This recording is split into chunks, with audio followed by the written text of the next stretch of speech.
बिस्मिल्लाहिर्रहमानिर्रहीम। नाज़रीन अस्सलाम वालेकुम, मैं हूं इमरान वसीम। नाज़रीन, प्रोग्राम में जो ख़बरें आपके साथ हम शेयर करने जा रहे हैं, आप जानते हैं कि 26वीं आईनी तरमीम ना सिर्फ 2/3 अक्सरियत से पार्लियामेंट से मंजूर की जा चुकी है, बल्कि सदर पाकिस्तान ने सिग्नेचर करने के बाद इसका जो गज़ट नोटिफिकेशन है वो भी जारी कर दिया गया है। अब जो प्रोसेस है वो पार्लिमानी कमेटी की तश्कील के साथ नए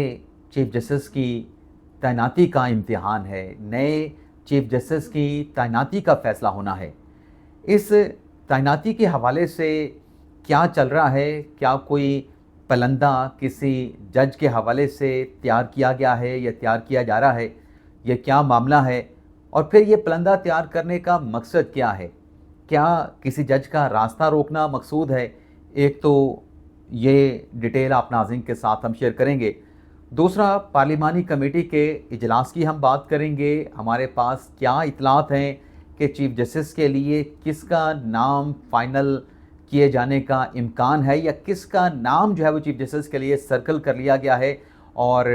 कॉन्स्टिट्यूशनल बेंच का सरबराह कौन बनेगा, और कुछ दीगर खबरें भी हैं। तहरीक इंसाफ का चंद घंटों में दूसरा बड़ा यू टर्न, इस पर भी हम बात करेंगे। गंडापुर साहब के हवाले से अहम खबर है, हामिद खान साहब लगता है कि तीसरी मर्तबा यानी एक हैट्रिक करने जा रहे हैं। किस हवाले से हैट्रिक करने जा रहे हैं उस पर भी हम बात करेंगे, लेकिन ब्लॉग का आगाज़ करने से पहले आप देखने वालों से चैनल सब्सक्रिप्शन की दरख्वास्त करेंगे कि जिन दोस्तों की जानिब से अभी तक चैनल को सब्सक्राइब नहीं किया गया, उनसे दरख्वास्त होगी कि चैनल को सब्सक्राइब कर लें, बेल आइकॉन का बटन प्रेस करें, वीडियो अगर पसंद आए तो इसे लाइक भी करें और शेयर भी करें। पहली खबर नाज़रीन, मुनहरिफ अरकान के हवाले से अली अमीन गंडापुर ने बड़ा ऐलान कर दिया है, असद कैसर साहब ने बड़ा ऐलान कर दिया है, और तहरीक इंसाफ के वकील रहनुमा सलमान अकरम राजा साहब ने भी बड़ा ऐलान कर दिया है। असद कैसर साहब ने ये कहा है कि जिन्होंने पार्लिमानी पार्टी के डायरेक्शन के ख़िलाफ़ वोट डाला है और पार्टी के मुनहरिफ अरकान साबित हुए हैं, वो गद्दार हैं, और उन्हें इमरान खान के ख़िलाफ़ वोट डालने की, क्योंकि मैंडेट इमरान खान का था, उनको जो वोट पड़े थे वो इमरान खान के नाम पे पड़े थे, तो लिहाजा ये गद्दार लोग हैं। वैसे नाज़रीन, जिन लोगों को सर्कल किया गया और पीटीआई के अपने लोग सोशल मीडिया पे कैंपेन चलाते रहे, उसमें डॉक्टर ज़रका साहिबा हैं, उसमें ज़ैन कुरैशी साहब हैं। दोनों के स्टेटमेंट सामने आए हैं। ज़ैन कुरैशी ने कहा कि मुझे तो वालिद ने कहा था कि आप रोपोश हो जाओ, मैं अपने वालिद के कहने पर जो है वो मंजर-ए-आम से गायब हो गया था। और डॉक्टर ज़रका का ये कहना है कि ना मैंने वोट दिया है, ना मैंने जो है किसी के साथ डील की है, ना मैंने कुछ और किया है। बाकी जिसने जो इल्ज़ाम लगाना है उसकी मर्ज़ी है, इल्ज़ाम लगाता रहे। मैं पैसों के लिए ना पहले झुकी हूँ, ना अब पैसों के लिए झुकूंगी। लेकिन सलमान अकरम राजा साहब ने इस बात का ऐलान कर दिया है कि जो मुनहरिफ अरकान हैं उनको निकालने का सलमान अकरम राजा साहब ने ऐलान किया है। और राजा साहब ये कहते हैं कि जो गद्दार है, जिसने पार्टी के साथ गद्दारी की है, उसका अंजाम भी गद्दारों जैसा होगा। अब आप अंदाज़ा करें कि जब सेनेट का इलेक्शन था, चेयरमैन सेनेट का इलेक्शन था, तो उस वक्त की अपोजिशन के जो 16 वोट टूट के पड़े थे सादिक संजरानी साहब को, तब तहरीक इंसाफ वाले क्या कहते थे कि ये तो ज़मीर की आवाज़ है। आज जिन 5 लोगों ने वोट डाला है उनको कहते हैं कि ये गद्दार है, और साथ में कहते हैं कि उनके खिलाफ मुनहरफ होने की कार्रवाई का आगाज़ भी करेंगे। तो बिल्कुल करें, अगर वो आपके हैं तो आपको इलेक्शन कमीशन में साबित करना पड़ेगा। उनके एफिडेविट जो है, जो असली एफिडेविट हैं, हकीकी एफिडेविट हैं, वो दिखा के साबित करना पड़ेगा कि वो आपकी पार्टी के हैं। तो बिस्मिल्लाह करें, जैसे मुस्लिम लीग नवाज़ ने बिस्मिल्लाह की है। आदिल बाज़ई, जिनके बारे में तहरीक इंसाफ का दावा है कि वो हमारी जमात में हैं, आज़ाद इलेक्शन जीते थे, उनकी वाबस्तगी हमारे साथ है, लेकिन जो आदिल बाज़ई ने इलेक्शन जीतने के बाद एफिडेविट दिया था वो तो नून लीग को दिया था। तो आज आदिल बाज़ई के खिलाफ दूसरा डिस्क्वालिफिकेशन का जो रेफरेंस है वो इलेक्शन कमीशन को नून लीग ने स्पीकर के ज़रिए भिजवा दिया है। तो आप भी हिम्मत करें माशाल्लाह, जिन लोगों को आप कह रहे हैं कि वो गद्दार हैं, तो आप उनके खिलाफ जो है वो डिस्क्वालिफिकेशन का रेफरेंस भी इलेक्शन कमीशन में दायर करें और जाके साबित भी करें। सिर्फ रेफरेंस दायर करना काफ़ी नहीं होता, आपको वहाँ पे जाके साबित भी करना पड़ेगा कि वो 5 अरकान जो कि 80 की फहरिस्त में नहीं हैं, जो सुप्रीम कोर्ट ने 80 अरकान की फहरिस्त जारी की थी, जिसमें 39 को तो डायरेक्ट सुप्रीम कोर्ट ने करार दिया था कि ये पाकिस्तान तहरीक इंसाफ के हैं, और बाकी 41 जो हैं अपनी पार्टी वाबस्तगी का सर्टिफिकेट जमा कराएंगे, उनमें तो उन 5 लोगों के नाम नहीं हैं। चलें, अगर आप कह रहे हैं कि वो आपके लोग थे, आपके साथ गद्दारी की है, तो इलेक्शन कमीशन में रेफरेंस भी दायर करें और जाके साबित भी करें कि कैसे आप ये दावा कर रहे हैं कि वो पाकिस्तान तहरीक इंसाफ से ताल्लुक़ रखते थे। 5 अरकान जिसमें मुबारक ज़ैब थे, जिसमें उस्मान अली थे, जिसमें खिची साहब थे, जिसमें कुरैशी साहब थे, एक और भी रुकन थे, तो जाके साबित कर दें, आपके हक़ में फ़ैसला आ जाएगा और ये जो 5 सीटें हैं जो अरकान मुनर्रफ हुए हैं ये खाली हो जाएंगी। इस पर फिर दोबारा से जो है वो इलेक्शन ज़िमनी इलेक्शन हो जाएगा। लेकिन नाज़रीन, ये जो फड्डा जिस मामले पे पड़ा है या जिन मुनर्रफ अरकान को मोरद इल्ज़ाम ठहराया जा रहा है, असल मसला तो कॉन्स्टिट्यूशनल अमेंडमेंट का है। और कॉन्स्टिट्यूशनल अमेंडमेंट का क्या मसला है? चीफ जस्टिस की तैनाती का इशू है। चीफ जस्टिस की तैनाती के तरीक़ाकार को ही चेंज करने के लिए और जो आइनी मुकदमात हैं किस फोरम पे सुने जाएंगे, उसके लिए 26वीं आइनी तरमीम की गई है। लेकिन नाज़रीन, हमारे तई जो इतलात हैं कि हो सकता है कि किसी एक जज का रास्ता रोकने के लिए कोई शवाहिद का पलंदा तैयार किया जा रहा हो। अब ये नाज़रीन मामला क्या है जो इतलात आ रही हैं, जो 26वीं आइनी तरमीम हुई है नाज़रीन, उसमें आप जानते हैं वैसे तो अभी भी फेक न्यूज़ जो है मुख्तलिफ मीडिया पे, सोशल मीडिया पे अभी भी चल रही हैं कि जो 3 जजेस के नाम हैं वो चीफ जस्टिस ने भिजवाने हैं। मैं आपको प्रीवियस व्लॉग में भी बता चुका हूँ कि पैनल भिजवाने से मौजूदा जो चीफ जस्टिस काजी फायसा हैं कि 3 सीनियर मोस्ट जजेस कौन हैं, इसका ताल्लुक जो है वो चीफ जस्टिस पाकिस्तान के साथ नहीं है। जब पार्लिमानी कमेटी के जो फॉर्मेशंस हैं, जो फॉर्मेशन है वो मुकम्मल हो जाएगी 12 अरकान की, उसके बाद ये पार्लिमानी कमेटी जो है वजारत कानून को लिख के 3 सीनियर मोस्ट जजेस का जो पैनल है उनसे मंगवाएगी, वजारत कानून पैनल देगी। लेकिन इस पार्लिमानी कमेटी के फॉर्मेशन के हवाले से अब तक नाज़रीन जो प्रोग्रेस हुई है, जो पेशरफ्त हुई है, उसमें यह हुआ है कि जो स्पीकर कौमी असम्बली हैं या सादिक साहब, उनकी तरफ से एक तो जो कौमी असम्बली की पार्लिमानी जमातें हैं उनको, उनके पार्लिमानी लीडर को ख़त लिख दिया गया है, और जो चेयरमैन सेनेट हैं यूसुफ रज़ा गिलानी साहब, उनको ख़त लिख दिया गया है। और यूसुफ रज़ा गिलानी साहब ने आगे जो सेनेट के ऐवान में पार्लिमानी लीडरान हैं मुख्तलिफ सियासी जमातों के, उनसे नाम मांग लिए हैं। अब तक नाज़रीन पाकिस्तान पीपल्स पार्टी की तरफ से 3 नाम सामने आ चुके हैं, जिसमें राजा परवेज़ अशरफ साहब हैं, जिसमें फ़ारूक एच नाइक साहब है जिनका ताल्लुक सेनेट से हैं, क्योंकि 3 नाम पीपल्स पार्टी ने देने, जिसमें 2 कौमी असम्बली के होने चाहिए और 1 सेनेट से होना चाहिए। तो फ़ारूक एच नाइक साहब का ताल्लुक जो है वो सेनेट से हैं, नवीद कमर साहब हैं, राजा परवेज़ अशरफ साहब हैं, इनका ताल्लुक जो है वो कौमी असम्बली से है। इसी तरीके से JUI फेज, जिसकी सिर्फ एक मुतनासिब नुमाइंदगी में रुकनीत बनती है पार्लिमानी कमेटी में और वो सेनेट के ऐवान से है, तो कामरान मुर्तज़ा साहब का नाम जो है वो मौलाना फजल रहमान साहब की जमात ने दे दिया है कि पार्लिमानी कमेटी में उनकी नुमाइंदगी जो है वो कामरान मुर्तज़ा साहब करेंगे। नून लीग की अगर हम बात करें तो नून लीग ने 3 अपने MNA देने हैं, यानी कौमी असम्बली के 3 अरकान के नाम देने हैं, और सेनेट से उनका 1 रुकन आएगा, क्योंकि जो तकसीम है उसमें 8 कौमी असम्बली के अरकान आने हैं पार्लिमानी कमेटी में और सेनेट का 1 रुकन आना है। इसी तरीके से जो अपना सुन्नी इत्तेहाद कौंसिल है, क्योंकि कौमी असम्बली में तो अभी तक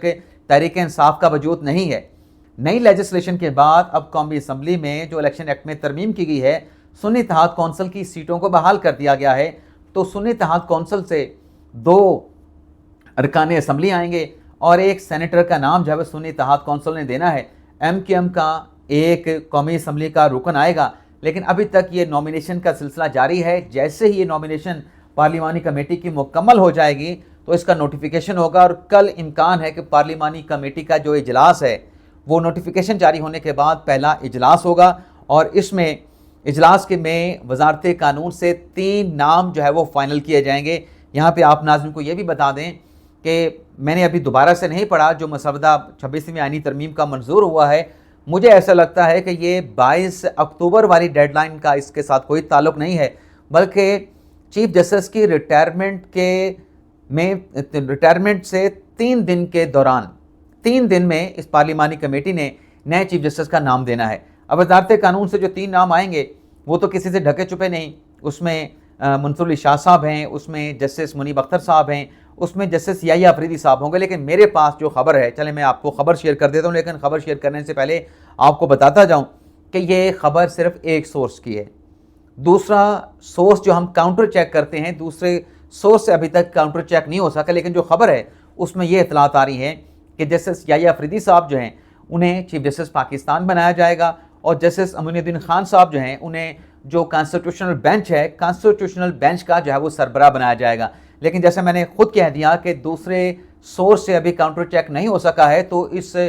खबर को आप इतलात की हद तक लेंगे। لیکن ناظرین یہ اطلاعات بھی آ رہی ہیں کہ جو وزارت قانون سے پینل مانگا جائے گا اس پینل میں ہمیں ذرائع یہ بتا رہے ہیں، یہ اطلاعات ذرائع سے آ رہی ہیں، یہاں پر بھی سیکنڈ جو ہے وہ کنفرمیشن نہیں ہے، اور اطلاعات یہ ہے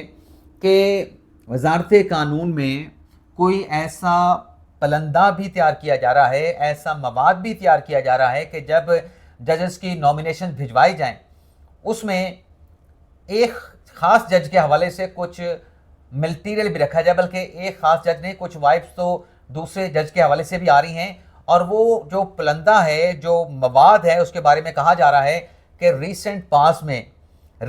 پاس کے جو مطلب پچھلے کچھ ہفتوں میں جو ڈیولپمنٹس ہوئی ہیں، یا پچھلے کچھ ہفتوں میں مہینوں میں جو ہیپننگز ہوئی ہیں، اور ماضی کا بھی کچھ حوالہ دیا جا رہا ہے، اس میں یہ ہے کہ وہ مواد ہو سکتا ہے کہ اگر پارلیمانی کمیٹی نے مانگا اس کو ان کو بتایا بھی جا سکتا ہے، تو وہ مواد بھی چیف جسٹس کون ہوگا، چیف جسٹس کے نام کی کنسیڈریشن کے لیے وہ مواد بھی زیر غور آ سکتا ہے۔ اچھا، مجھے ذرائع نے نہیں بتایا کہ وہ مواد کیا ہے، لیکن میں اندازہ آپ کے سامنے لگا سکتا ہوں کہ اگر یہ مواد جاتا ہے پارلیمانی کمیٹی کے سامنے تو اس میں 63A کا فیصلہ بھی ہو سکتا ہے، لیکن میری تو رائے اس کے اوپر کلیئر ہے کہ فیصلوں کے خلاف جو ہے وہ اپیلیں ہو سکتی ہیں، نظر ثانی ہو سکتی ہے، لیکن یہاں پہ چونکہ جج کی کوئی اپوائنٹمنٹ کا سلسلہ نہیں ہے، کوئی جوڈیشل کوئی اور معاملہ نہیں ہے، تو ہو سکتا ہے کہ 63A کے حوالے سے فیصلہ یا کوئی اور ایسا کوئی مواد جو ہے وہ رکھ دیا جائے، اور اسی طریقے سے جو ریزرو سیٹوں سے جڑی کچھ ہیپننگز ہیں کہ کیا کیا ہوتا رہا، کیا بتایا گیا، اور جب بتایا گیا اس کا ریئیکشن کیا ہوا، اور جب قومی اسمبلی کے سینٹ کے اجلاس بلا لیے گئے تھے لیجسلیشن کے لیے، آئین میں ترمیم کے لیے، اور بل ٹیبل ہونے کا امکان تھا، تو تب کیا ہیپننگ ہوئی تھی، کس کی طرف سے ہوئی تھی، کیسے ہوئی تھی، تو یہ مواد بھی ذرائع اطلاعات میں بتا رہے ہیں کہ یہ مواد بھی اگر مانگا گیا، یا پرپوزل بھی ہو سکتا ہے کہ یہ مواد بھی ہمارے پاس موجود ہے کہ اگر آپ نے نام کنسیڈر کرنے ہیں چیف جسٹس کے لیے تو اس مواد کا بھی جائزہ لے لیں، تو وہ مواد بھی جو ہے وہ پھر کسی کے لیے یا کسی دو کے لیے جو ہے مسائل یا مشکلات پیدا کر سکتا ہے۔ لیکن جو اطلاعات میرے پاس آ رہی ہیں وہ میں نے آپ کے سامنے رکھ دی ہیں کہ اس میں یحییٰ افریدی صاحب کا نام ہمیں بتایا جا رہا ہے، اور جسٹس امین الدین خان صاحب کا نام بتایا جا رہا ہے کہ بینچ کے سربراہ امین الدین خان صاحب ہو سکتے ہیں، اور چیف جسٹس نیکسٹ جو ہیں وہ یحییٰ افریدی صاحب ہو سکتے ہیں۔ اس کے علاوہ ناظرین حامد خان صاحب کے حوالے سے جو خبر میں شیئر کرنے جا رہا ہوں، بلکہ تحریک انصاف کا جو دوسرا یو ٹرن ہے وہ خبر بھی آپ کے ساتھ شیئر کر لوں، میں بعض اوقات خبر شیئر کرنا بھول بھی جاتا ہوں۔ اب تحریک انصاف نے آئینی ترمیم کو مسترد کر دیا۔ آج جو یو ٹرن لیا گیا کہ آئینی ترمیم کو تو آپ نے مسترد کیا، لیکن سپریم کورٹ میں جا کے اس آئینی ترمیم کو آپ نے ایک طریقے سے ویلیڈیٹ بھی کر دیا کہ نظر ثانی کی جو درخواست ہے اس کو سپریم کورٹ کا 3 رکنی بینچ نہ سنیں، بلکہ یہ معاملہ جو ہے وہ کانسٹیٹیوشنل بینچ کی طرف بھجوا دیا جائے۔ اور اس کے بعد جب یہ خبریں چلیں سوشل میڈیا پہ، ایک یہ حقیقت بتائی گئی، تو اس سے بیک ٹریک بھی ہوئے، اس سے پیچھے بھی ہٹے کہ ہم نے کمرہ عدالت میں ایسی بات نہیں کی، اور وہ زیادہ باتیں جو کی گئیں وہ سوشل میڈیا کے جنگجوؤں کی جانب سے کی گئیں۔ حالانکہ حامد خان صاحب نے بھی بات کی اور علی ظفر صاحب نے بھی بات کی کہ فیڈرل کانسٹیٹیوشنل بینچ کی طرف آپ ہماری یہ نظر ثانی کی درخواست بھجوا دیں، نئی ترمیم کے بعد آپ سن نہیں سکتے۔ اب یہاں سے جب بیک ٹریک کیا گیا سوشل میڈیا کی جو بریگیڈ ہے اس کی طرف سے کہ نہیں یہ تو کمرہ عدالت میں نہیں کہا گیا، وہ تو پریکٹس اینڈ پروسیجر کمیٹی کو بھجوانے کا کہا گیا، تو پھر اب تو یہ خبریں بھی آ رہی ہیں کہ تحریک انصاف نے جو پارلیمنٹری کمیٹی بننے جا رہی ہے چیف جسٹس کی اپوائنٹمنٹ کے حوالے سے اس کا حصہ بننے کا فیصلہ کر لیا ہے۔ بھئی جب آپ نے آئینی ترمیم کو مسترد کر دیا، پھر اس آئینی ترمیم کے ذریعے بنے جو سسٹم ہے، جو پارلیمانی کمیٹی ہے، اس میں پھر آپ کیوں جا رہے ہیں؟ اس پارلیمانی کمیٹی میں تو جا کے آپ ایک طریقے سے آئینی ترمیم کو ایکسیپٹ کر رہے ہیں، تو چند گھنٹوں میں یہ تحریک انصاف کا دوسرا یو ٹرن ہے۔ اب دیکھتے ہیں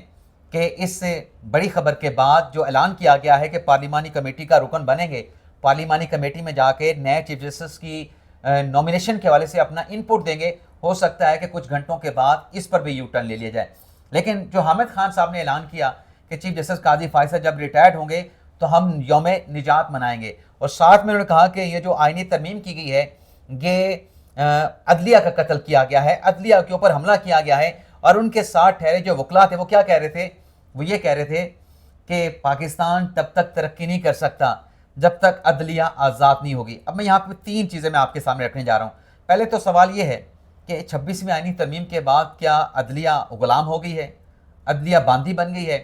چلیں اس بات کو مان لیتے ہیں، ایک لمحے کے لیے اس بات کو مان لیتے ہیں کہ عدلیہ کو کمزور کر دیا گیا ہے،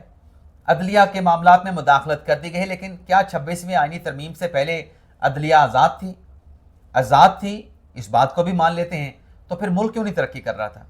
عدلیہ اگر 26ویں آئینی ترمیم سے پہلے آزاد تھی، ملک کیوں ترقی نہیں کر رہا تھا؟ ملک کے اوپر تو اس آزاد عدلیہ کی وجہ سے اربوں ڈالر کے جرمانے لگ رہے تھے۔ ریکارڈ ایکٹ میں کیا ہوا؟ اس کے بعد کارکے میں کیا ہوا؟ بلین ڈالرز کے جرمانے،